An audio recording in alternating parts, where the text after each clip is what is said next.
Welcome to the Inja's Garage, the lamest automotive channel on all of YouTube.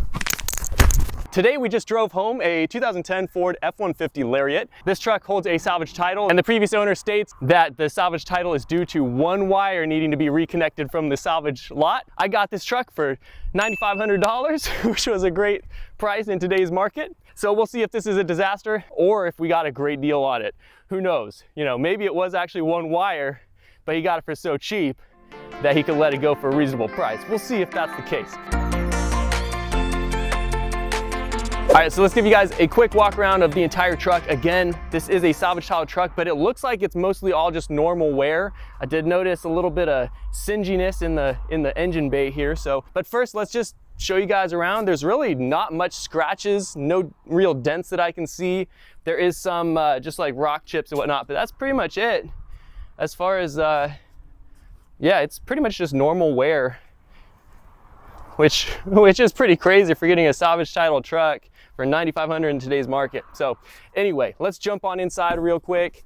This is a 2010 Ford F-150 Lariat, and actually really clean. It has 189,000 miles on the odometer, so fairly high mileage, but these things apparently go for 300,000 miles plus if you treat them right.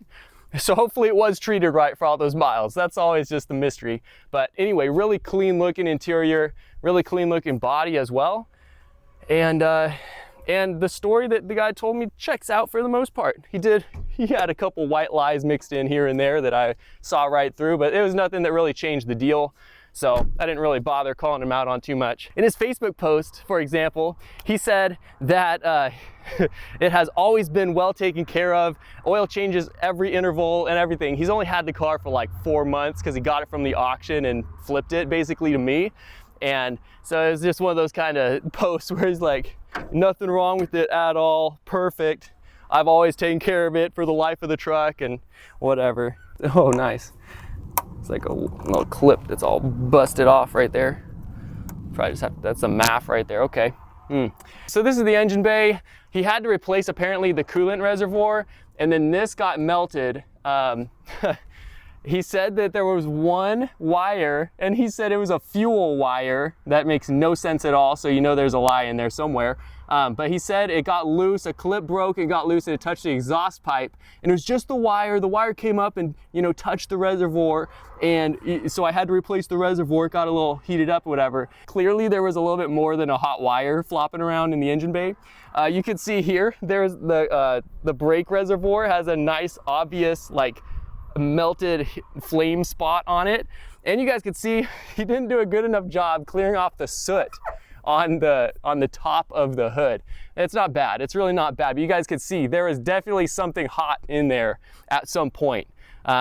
So I did look. It looks totally safe to me. I did look down at all the other components. There was nothing singed or anything on the bottom half. It was really just right here that anything hot was happening.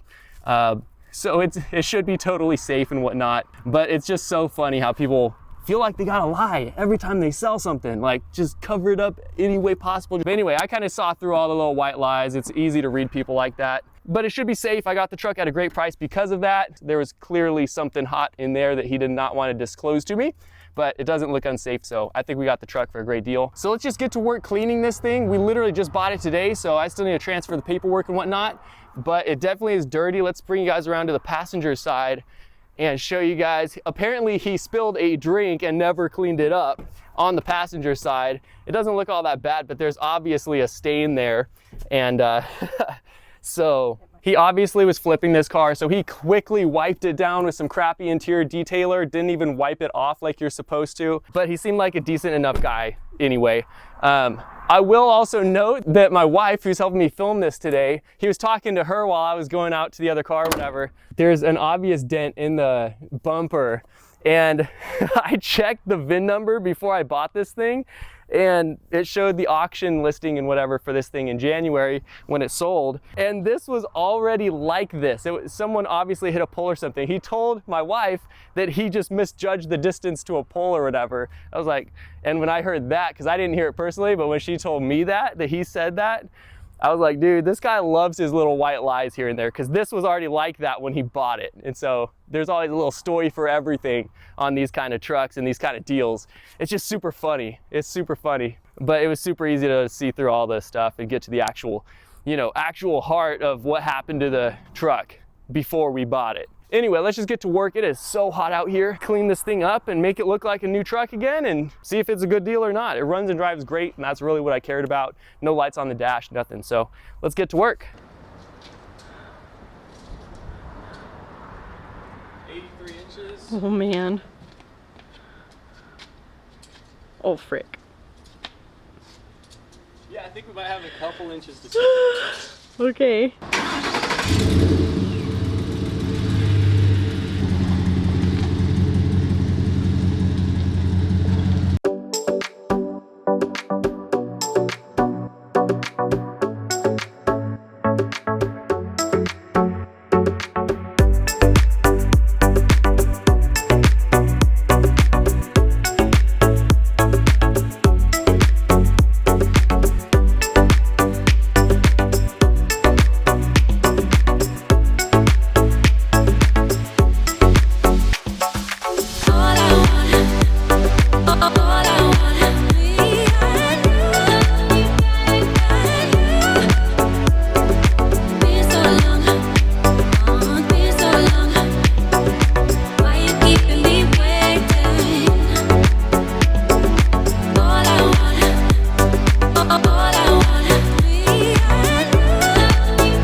So the big question on this truck is basically how well does it run? Because if it runs really well for the life of the, you know, that we have it, it's a great truck for the price and everything. So let's jump in really quick and start it up, show you guys kind of how it runs, take it for a drive, and see how it does.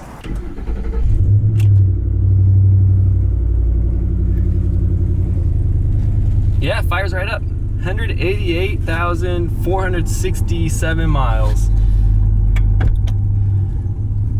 Transmission feels solid. Yeah, this whole powertrain feels solid. That's one thing that these things are notable for. Yeah, it definitely does not feel like it has 189,000 miles on it. For a truck though, I don't even think it's that much. Well, the bigger the engine, the longer the lifespan. It's true. So this is a 5.2, that's like maybe half its lifespan, you know? Yeah, for sure. I see these trucks going on Marketplace for like 250,000 miles all day, like great solid work truck. So yeah, we'll just have to see how it does. But let's stomp on this thing.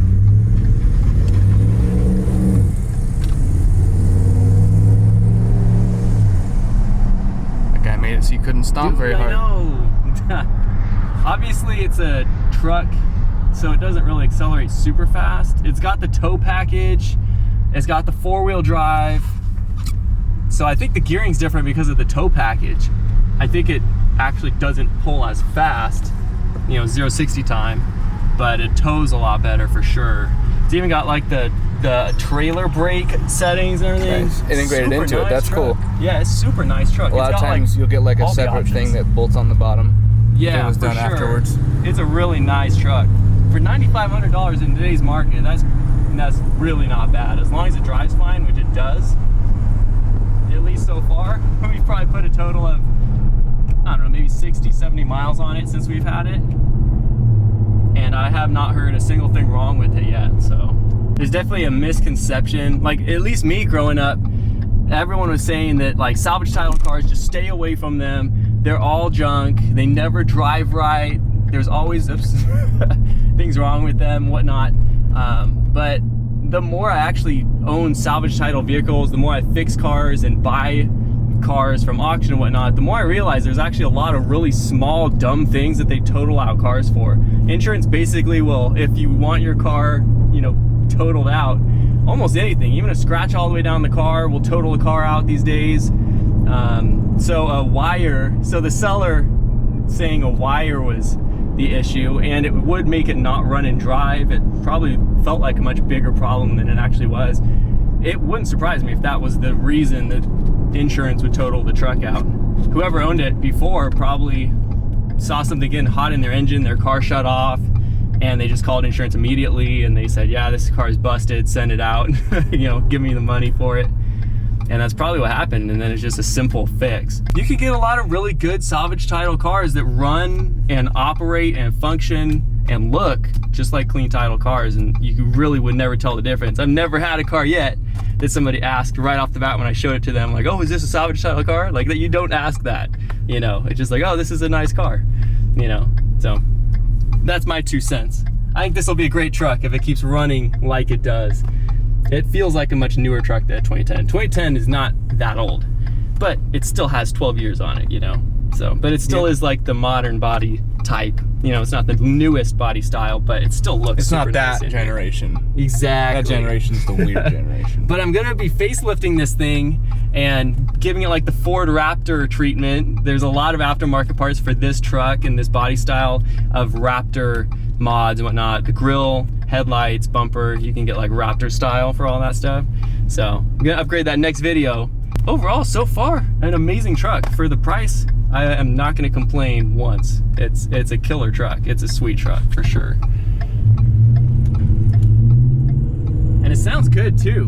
Not too bad, not too loud, just right. Let's see what it does when I hammer it.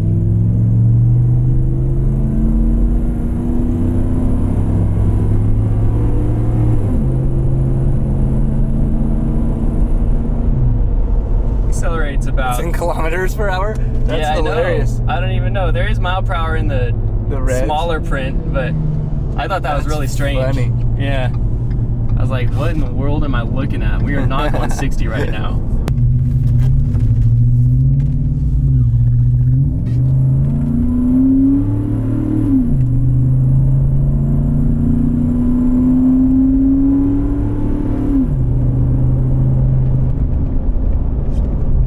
All right, we just made it home, and guess what we found underneath the truck?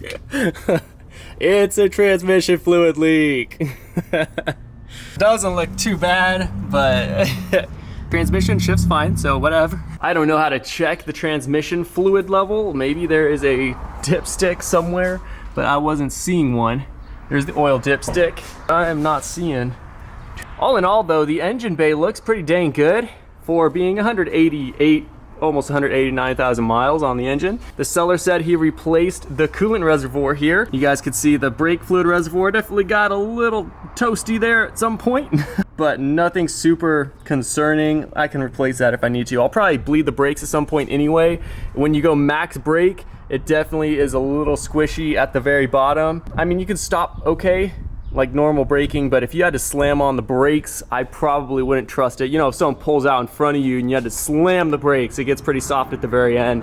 It won't lock up the wheels like you would want it to. But again, nothing super concerning there. Oil level looked good when I checked it. Transmission fluid, I don't know how to check. Maybe it's a digital thing, but probably not. I'll have to figure that out. Maybe next video we'll do that. But right now the transmission shifts fine. It looks like there's fluid in there because it is leaking, dropping out a little bit here and there. And overall the engine looks like it is in fine shape. It's obviously dusty and dirty from all the use it has gotten, but nothing you wouldn't expect from a 12-year-old 190,000 mile truck. Everything else you could tell is stock and is still in okay condition. Radiator looks fine. Obviously there were no wrecks besides hitting a pole or some stupid thing here. All the metal is straight, everything looks straight. There were also no accidents reported on this truck either on the VIN check that I did and the Carfax. So that's a good sign. So the story is checking out more and more as we start looking at this truck. You guys can see this is the Triton 5.4 liter. One thing the truck did not come with was floor mats, and so I got some weather tough floor mats for it. These were like $150 or something, specific for the Ford F-150. So those should look awesome when they are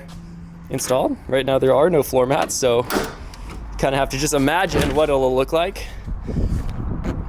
There we go. And also next video we are going to be installing some new parts on the front end of the truck. We have some Ford Raptor style headlights. We have a new bumper because the old one got bent hitting a pole or something. And we have a Raptor style front grille here that we're gonna install. It should look really cool. And we have some side steps that we're gonna install on the side because this truck does have a 6-inch lift and some fat tires on it. So yeah, we'll get this installed next video. This should really transform the look of this truck. So I'm definitely excited about it. The headlights have the daytime running light, like the cool Raptor style daytime running light. So I'm excited to see how that will look on the truck. And it all should be really easy to install.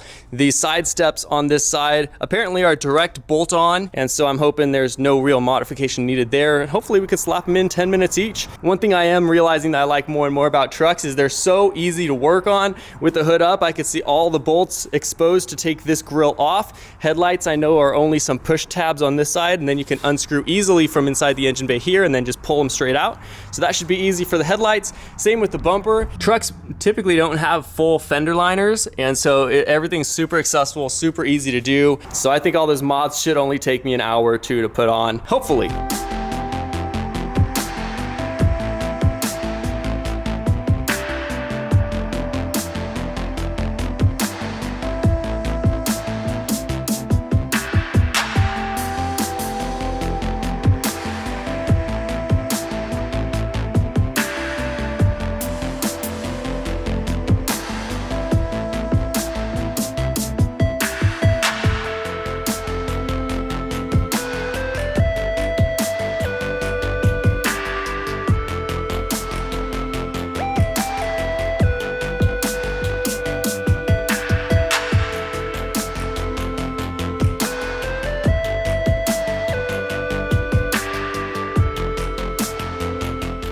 Smash that like button if you guys could.